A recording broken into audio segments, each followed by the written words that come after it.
साध संगत जी, प्रेम से कहा निरंकार जी। साध संगत, भक्ति एक सुख है, सुख का सागर भी है। और भक्ति से सुख शांति भी आता है।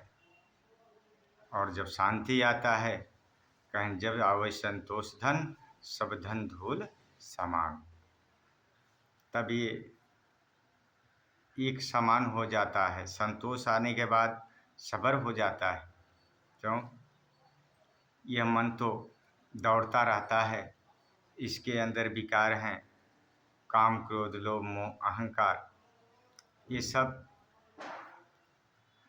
मन की भावनाओं को गाते रहते दौड़ता रहता है मन। लेकिन भक्ति से सुख आ जाता है, समझ आ जाता है, संतोष आ जाता है, जिसके लिए हर इंसान सोचता है कि इस परमपिता परमात्मा को भक्ति कर लें, पूजा कर लें। घर में ही कुछ क्षण मात्र के लिए इस परमपिता परमात्मा को पूजा कर लेते हैं। लेकिन हकीकत को जान करके, समझ करके जो भक्ति करता है, कुछ और होता है। जैसे कहे, जो मानव दिन रैन जिह्वा से तू ही कहता है, कष्ट अनेकों सहकर भी मगन इसी में रहता है। साध संगत, जो मानव दिन रैन जिह्वा से इस भगवान को जपता रहता है, पूजा पाठ करता रहता है, तू ही निरंकार करता रहता है, कष्ट अनेकों सहकर, कष्ट भी रहता है शरीर में, लेकिन इसको सहकर भी इसी में मगन रहता है, इसका सहारा ले लेता है। तेरी कृपा है, तू जैसे चाहेगा वैसे होगा। अगर कष्ट भी है तो तुम्हारा भी है, सुख भी है तो तुम्हारा है। क्योंकि इसमें तो किसी का जोर है नहीं कि नहीं कष्ट हम दूर कर लें, क्योंकि ये इसी का सब बनाया हुआ है। यह सद्गुरु, यह परम पिता परमात्मा सब जानता है। इसीलिए भक्तों ने कहा, जो सतगुरु की भक्ति करते, गुणदाता की गाते हैं, ईश्वर उनके अंदर रहते, वो ईश्वर में बस जाते हैं। क्योंकि जो सद्गुरु की भक्ति करते हैं, इस निराकार को जो गुणगान करते हैं, ईश्वर उनके अंदर रहता है। यह ईश्वर उनके अंदर समाहित रहता है, क्योंकि अंदर बाहर एक। क्यों कि जब ये समान है, हर जगह है, शरीर के भी अंदर यही बोल रहा है, यही डोल रहा है, यही समझा रहा है, यह गलत है, यह सही है, फिर भी इंसान मनमेटी कर करके वह कदम उठा लेता है।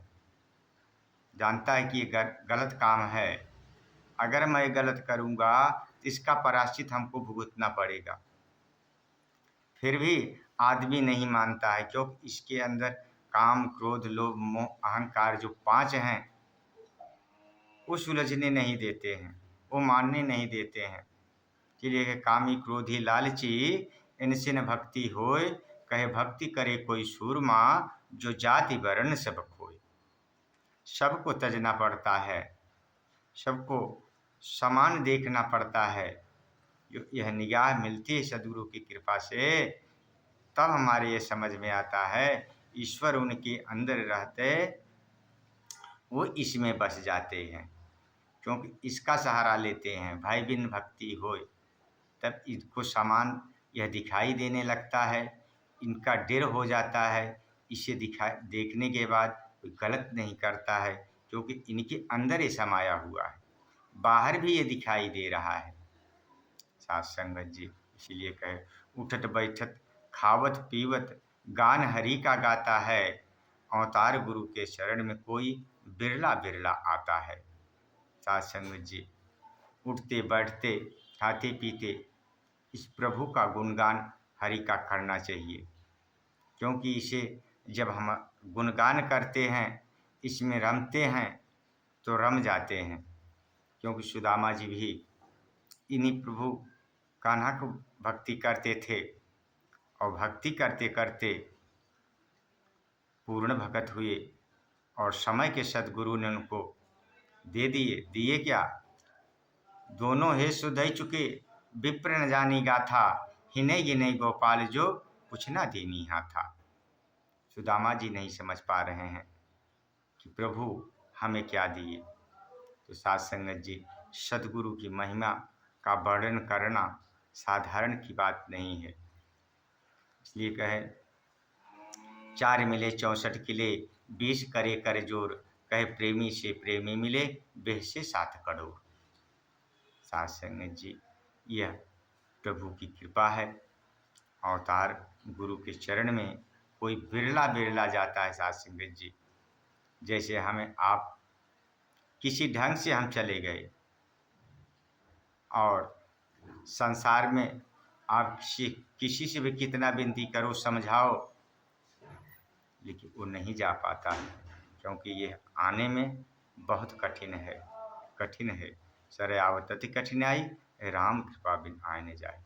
जब प्रभु की कृपा होती है तभी यहाँ आ पाते हैं। तो कृपा आप सबका बना रहे, प्रेम से कहें।